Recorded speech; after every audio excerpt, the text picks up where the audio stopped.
Welcome back to Scotty's Hobbies.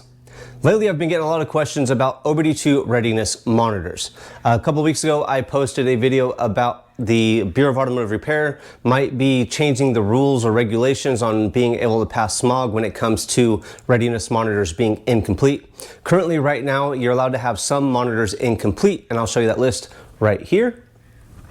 But the state is thinking about changing it to where you can't have any monitors incomplete to be able to pass smog. So I'm going to go over a little bit in this video. Please hit that like button, subscribe, hit the ring bell, and check out the video library for a ton of automotive helpful DIY videos. Now, what are OBD2 readiness monitors? OBD2 readiness monitors are onboard self-checks that your computer on a 96 or newer vehicle performs while you are driving. These self-checks ensure that the emissions components on your vehicle are functioning and working properly. Some of these monitors set while you're doing a cold warm-up, such as your evap and your air injection monitors, those will only set on a cold warm-up. But your catalyst monitor, what else is there going to be? EGR monitors, stuff like that. Those monitors set while you're cruising around, driving maybe on the freeway or around town. So why or how does your OBD2 monitors get reset? Well, there's two, maybe more issues.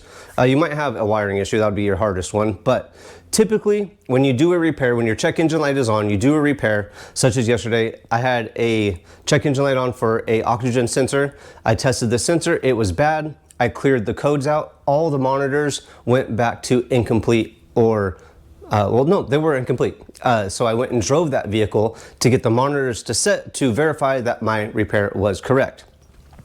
So that is one way that your monitors get reset. Another way is if you are disconnecting your battery. Every time you disconnect your battery, the computer gets reset and all of the monitors goes to incomplete again.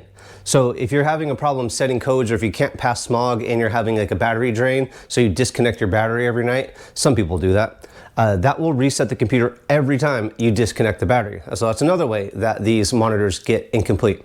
Now, how can you check these monitors? You can't do it without any type of scan tool or plugging something into the OBD2 port of your vehicle. This Innova, what is this? This is a 6030P. This checks OBD2 and ABS codes. Really handy. I can't find this one on the market anymore. I did find an Innova 5110 that does pretty much everything that this one does for a very affordable price. It was right around 60 bucks. And this, when you plug it right in, and I'll show you how this works in a few minutes. We'll go out to the car and look at it. Right when you plug it in, it shows you right up top the monitors that you have, which ones are incomplete and which ones are complete. Another great scan tool is the Blue Driver. This is a Bluetooth OBD2 scan tool that checks all of the components in your vehicle, not just OBD2, but ABS, the transmission control module, body control module, everything. This checks a lot and it's very handy. These cost about 100 bucks. There'll be a link in the description for this one as well. This plugs right into the computer on your vehicle and you Bluetooth it to your phone. And this one actually has a smog check setting, so you can see if your monitors are complete and if you're ready to be able to pass smog. Now, when I want to get monitors to set, so when I do a repair, I clear a check engine light or I replace a battery, what I do is I'll let the vehicle warm up to normal operating temperature. First, I'll make sure that you have about a half a tank of fuel in there, because if you have too little of fuel or too much of fuel, OBD2 monitors will be a lot harder to set. So right about a half a tank of fuel is perfect when setting OBD2 monitors. And then let the vehicle warm up and I'll go on my drive. I'll follow a big rig about 15-17 miles to the next town over, get off on the freeway, turn the vehicle off, turn the vehicle back on, and I'll take the back roads back. So I'm doing the highway driving monitors and the lower speed driving monitors all in that one trip. And a lot of times the vehicle will set the monitors. Now, there is some vehicles out there that the monitors will never set the codes, or not the codes, but the monitors themselves. So the state knows that. And I'm hoping that when they change the rules, or if they change the rules to making it to where you can't have any incomplete monitors, they will still continue to take this list into consideration when allowing a vehicle to pass or not. I will post a link in the description below to a Bureau of Automotive Repair webpage where it lets you know what vehicles have problems setting monitors. So click on that link, scroll to the bottom, and there's a complete list of vehicles that have problems setting monitors. Now let's go out to the vehicle, or to a vehicle. We're going to clear the codes. I'm going to clear there's no codes in it actually. I'm going to clear the computer out using this scan tool. And I'm going to show you what the monitors look like before and after I clear it. And then I'm also going to use this blue driver so you guys could see what it looks like using this tool as well. They're both very, very simple, easy to use. And if you're having a problem getting your monitors to set, you don't want to keep going back to a Smog shop, one of these two tools would be great to keep in your car. And honestly, I keep one of these with me at all times when I'm driving, period. It stays in the car in case my check engine light comes on, because I hate my check engine light being on. All right, let's get out to one of these cars and we'll clear the computer out and I'll show you how all this works. And then I will go on a little drive cycle, the one that I like to drive, and I'll show you how it looks when the monitor is actually set. Here we go.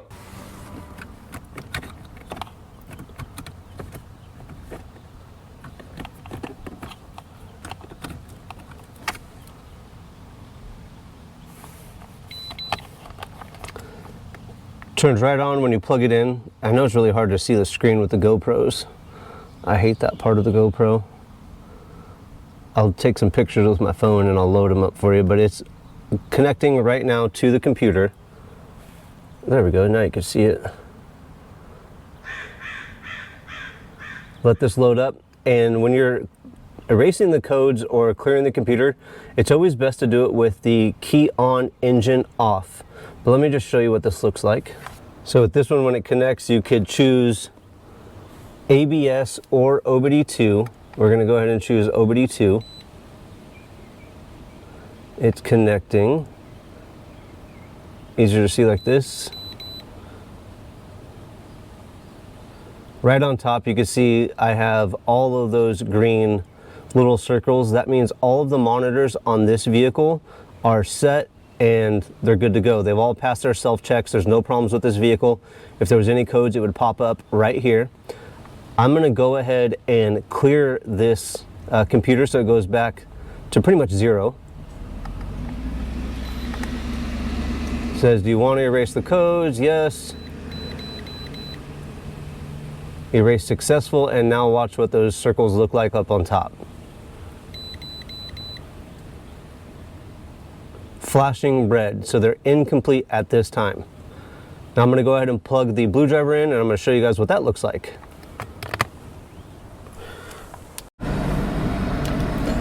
Okay, so we finally made it out here to the car.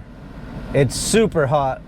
Earlier when I cut out to come out to the car, I was walking out here getting everything set up, and how do you even turn this down? My buddy hit me up and was like, hey, my wife's truck is overheating. Can you help me out, brother? So guess what? I helped him out. So now what we're gonna do, I got the blue driver, Bluetooth, OBD2 dongle set up down there. I think it's called a dongle. I'm gonna click right here on the blue driver app. Open this thing up. Now this will connect to the computer via Bluetooth, and this thing, the blue driver, is a really useful tool doing diagnostics. This OBD2 Bluetooth scan tool, really good bang for your buck. I always like to find stuff like that, but this one, it scans all the modules in the car. I think I might have went over that earlier. Love blue driver app. I do not want to review it right now, but it has all of the modules that are in the car, not just the OBD2, but ABS, transmission, body control, everything. So now it's loaded up. Right in the middle of the screen, you could click on Smog check. At the top of the screen, oh, I didn't get you guys a screenshot. So you're gonna click on Smog check right there in the middle. And then you're gonna go at the top, hit scan, because right now it shows nothing on the screen. Everything is just question marked out. And you'll be able to see that somewhere on the screen right now. But everything is question marked out. And we're gonna hit the scan button on the very top. It's now scanning. Now you can see for smog readiness status or smog readiness check at the very top, there's a yellow exclamation point that lets you know this thing is not ready to smog yet. If there was a check engine light on, there would be, I believe it's a red box next to the component that has the problem. So yellow exclamation point at the top. All of my continuous monitors, the fuel system, misfire, and comprehensive component checks, those all instantly should set when you reset your computer. Now if we scroll down, down on the bottom, we have catalyst, evap, oxygen sensor, and heated oxygen sensor. I've got about a full tank of gas, which will make it kind of hard for the evap monitor to set. But what I'm going to do right now is we're letting the vehicle warm up. I already had the car started before I tuned you guys in, and we're just going to get it to normal operating temperature and go for our trip. So I'll bring you back in just a moment. Before we go, did I mention next to the catalyst, the evap oxygen sensor and oxygen sensor heater, there's yellow exclamation points too? That means they're not ready. Okay, now I'll bring you back in just a minute. Okay, we got the vehicle warmed up. It's at normal operating temperature. Can you see that down there? It's a little bit bright on the background. Oh no, you can see it down there.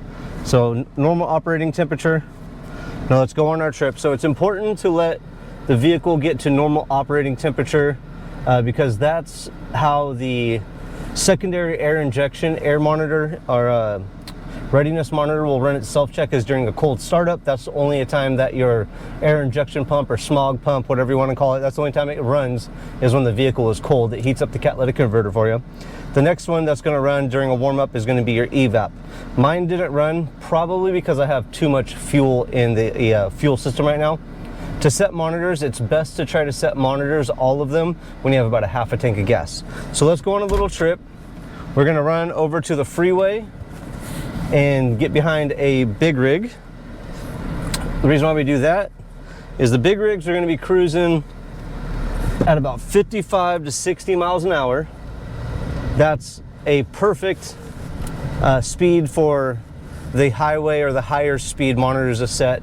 So if you drive too fast, if you're driving around everywhere 70 miles an hour, 80 miles an hour, the monitors are less likely to set as well. You want to make sure you're staying right about 55, 65 miles an hour. That's the peak miles per hour or speed while you're driving down the road or for the freeway speeds. When you're doing the city speeds, it's usually about 35 miles an hour, right around there for when those set. So we're going to go up, hit the freeway. We're going to drive about 15 miles or so, get off on an exit, turn the car off, run a scan, see how far we've gotten, if anything has ran. And then we will take the back roads back to try to hit the slower speed monitors. Bring you back in just a minute. On the freeway, I'm on the freeway, and there's actually no big rigs on the freeway today. It's kind of nice, but it makes it easier to go slower when there are big rigs on the freeway. While I'm driving with this Blue Driver or even the other scan tool, you can check the monitors while you're driving, so you can just keep making sure that they're making progress, or if you're going to have a pending code, you could check that as well. I wouldn't recommend clearing the codes while you're driving, but you can check the status of the computer while you're driving. And I just ran a little self-check of the monitors real fast, and actually 2 of my monitors have already set within 3 minutes of this drive. My catalyst monitor set, and my oxygen sensor monitor, the O2 sensor heater has already set. So I'm making pretty good progress already. Well, guess what? I found a big rig, which is perfect. It's keeping me right about 50 miles an hour. Everyone's speeding by us. There's actually nobody passing us right now, but you'll see pretty soon there's a ton of cars coming up back there that are going to be passing us. We're hitting the Altamont. I'm not sure if you can see it out there, but there's the beautiful windmills harvesting electricity from the air. I know they're not the most efficient thing and best green thing, but I love windmills. Windmill City is where I'm from. That's not the name of it, but that's what we call it. And look at, they're everywhere. They're over there too. Can you see them over there on the horizon? It's pretty cool. All right, so we were following a big rig. There's 2 things that I forgot to add earlier. You don't want to speed up and slow down too much. You don't want to hit the brakes too much. You just want to cruise. That's why I was getting behind a big rig. I'm not going to be hitting the brakes. I'm not going to be accelerating a lot. The computer just wants to be comfortable, and don't use cruise control when you are setting monitors. And even today's really hot. I'm using the air conditioner. Some monitors, when you read the drive cycles, it says to not even use the heater or air conditioner when you're setting monitors. In the case of this vehicle, it seems to be working out pretty good. I am gonna pull over on the side of the road real fast and look and see what's happened. All right, so I got this blue driver up, and actually at the top while I was driving, I noticed on the upper right-hand side, there's an auto on or auto off. And with the auto on, it continuously checks these monitors, and I have that on right now. And looking at this, just glancing down, oxygen sensor monitor has set, the oxygen sensor heater monitor has set, and the catalyst monitor has set. The only one that has not set is the evap monitor, which only will set on a cold startup. Well, generally will only start on a cold startup. At this time, if I was going for a smog, or if I was doing this for a smog, this vehicle is ready to pass the emissions test here in California as of today. So beginning of June 2025, you're allowed to have the evap monitor incomplete on a 2000 and newer vehicle to be able to pass the emissions check in California. So as it is right now, running this vehicle, we've only ran it for 12 minutes or so. We've only driven, I can't imagine we've driven 10 miles, and it's ready for a smog. It's set the monitors. Of course, there's a lot of other vehicles out there that take a lot longer. Some will be faster. I've seen some take thousands of miles to set the monitors, but as it is right now, this vehicle is ready to pass an emissions inspection. Now, even though this is saying I have 3 monitors that are good, I'm gonna go ahead and turn this vehicle off and restart it real fast.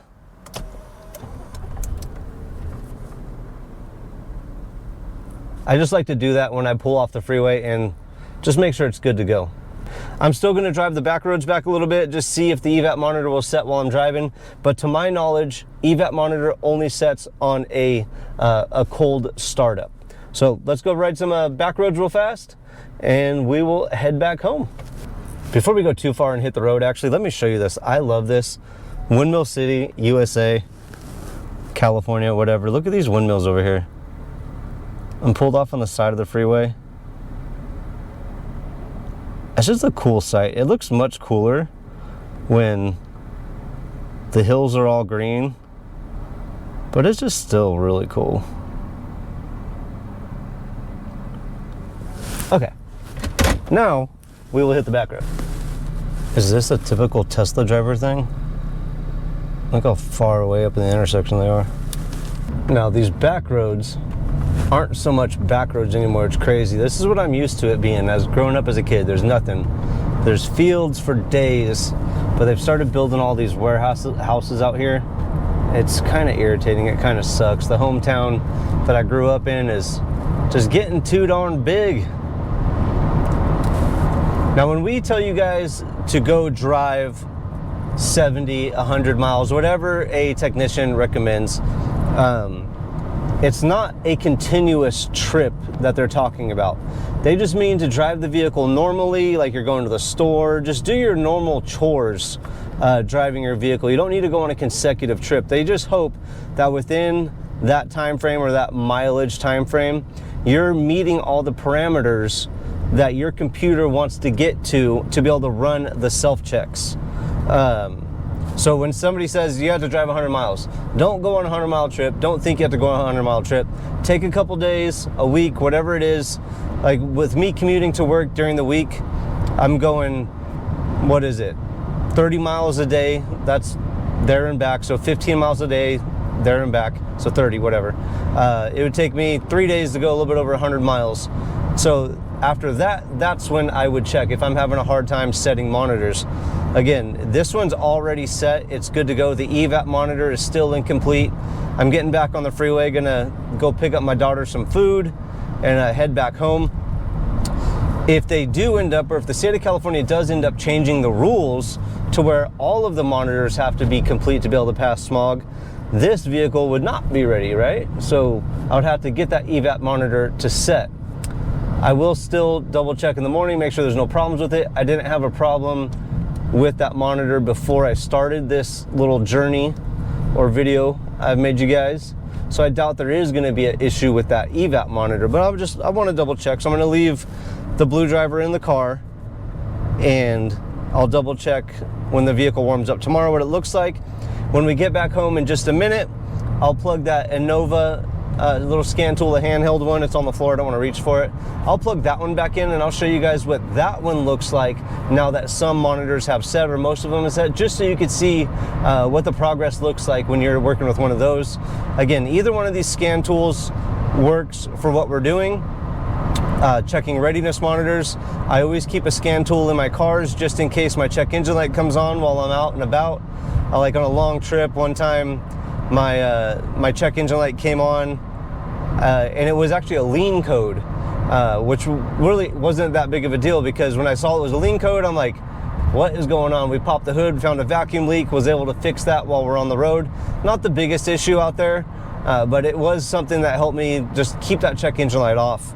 On this vehicle I'm driving right now, I've got 100,000 miles on this since I've had it.